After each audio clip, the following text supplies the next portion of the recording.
अस्सलाम वालेकुम दोस्तों, मैं हूं उस्मान मंशा और आप देख रहे हैं रेसलिंग फीवर।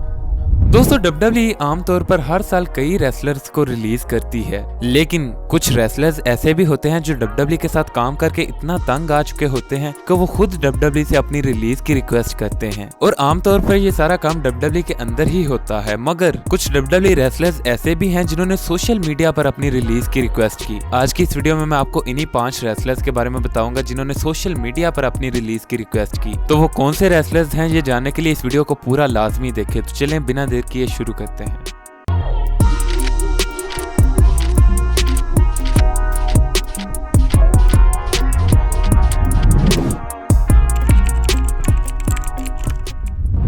नंबर 5 सिंह कारा। दोस्तों सिंह कारा ने डब्ल्यूडब्ल्यूई के साथ 2010 में कॉन्ट्रैक्ट साइन किया और इन्होंने डब्ल्यूडब्ल्यूई में तकरीबन 9 साल गुजारे और विंस मैकमैन की कंपनी में इन्होंने आखिरी मैच नवंबर 2019 में ड्रू मैकिंटायर के खिलाफ लड़ा, जो मंडे नाइट रॉ पर हुआ और सिंह कारा ये मैच हार गए। दोस्तों इसके कुछ दिनों बाद सिंह कारा ने अपने ट्विटर पर एक ट्वीट किया जिसमें इन्होंने लिखा, last night after praying and considering it a lot, thinking about my children and their future, I made one of the most difficult but sensible decisions that I have had to make in my professional wrestling career. I have asked for my release from WWE.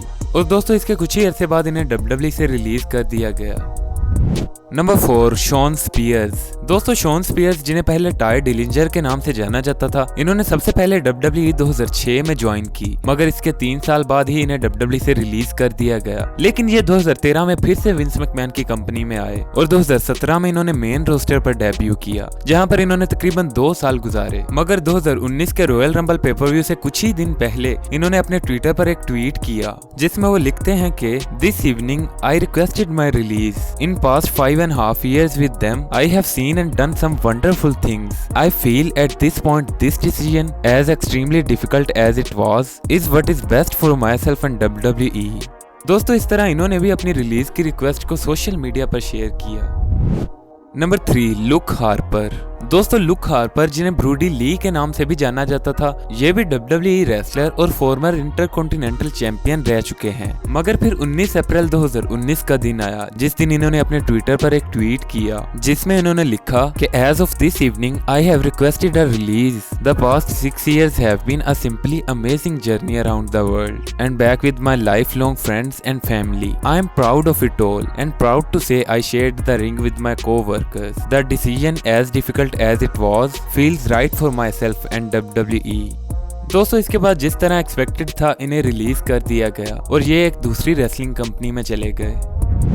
Number 2 Andrade. दोस्तों Andrade ने WWE company 2015 में join की, जिसके बाद इन्होंने NXT में NXT championship भी win की और उसके बाद मेन रोस्टर पर आकर यूएस टाइटल भी अपने नाम किया। लेकिन अक्टूबर 2020 में इन्होंने मंडे नाइट रॉ पर अपना डब्ल्यूडब्ल्यूई में लास्ट मैच रेसल किया, जो मैच ये एंजल गाजा से हार गए। दोस्तों इसके तकरीबन 5 माह बाद रूमर्स आने लगे कि एंड्राडे ने डब्ल्यूडब्ल्यूई से रिलीज की रिक्वेस्ट कर दी है, जिसके बाद इन्होंने ट्विटर के जरिए इन रूमर्स को कंफर्म किया और इन्होंने ट्वीट में लिखा, the rumors are true and I don't know what the future holds, but I want to make my dreams come true. Thank you for giving me so much support in these last days. दोस्तों इसके बाद इन्हें 21 मार्च 2021 को WWE से officially release कर दिया गया। Number 1 Mustafa Ali. दोस्तों सबसे रिसेंटली जिस रेसलर ने डब्ल्यूडब्ल्यूई से रिलीज की रिक्वेस्ट की वो है मुस्तफा अली। दोस्तों मुस्तफा अली ने डब्ल्यूडब्ल्यूई 2016 में ज्वाइन की और 2018 के एंड में ये मेन रोस्टर पर आए, जिसके बाद ये मेन रोस्टर पर रेसलिंग करते रहे। मगर फिर 16 जनवरी 2022 का दिन आया जिस दिन इन्होंने अपने ट्विटर पर एक वीडियो पोस्ट की जिसमें इनकी एक स्टेटमेंट थी और इसमें मुस्तफा अली लिखते हैं कि I have a message that is much bigger than my dreams in pro wrestling. Despite my best efforts I will not be able to deliver this message while working with WWE. Therefore, I am requesting my release from WWE. लेकिन दोस्तों अभी तक Mustafa Ali WWE से release नहीं हुए, मगर expected है कि डब्ल्यूडब्ल्यूई जल्द ही इन्हें रिलीज कर देगी। आपको ये वीडियो कैसी लगी हमें कमेंट सेक्शन में जरूर बताएं और ऐसी मजीद वीडियोस देखने के लिए इस वीडियो को लाइक और चैनल को सब्सक्राइब जरूर करें। अगर आप मुझे इंस्टाग्राम पर फॉलो करना चाहते हैं तो उसका लिंक डिस्क्रिप्शन में मौजूद है। Thanks for watching and good bye.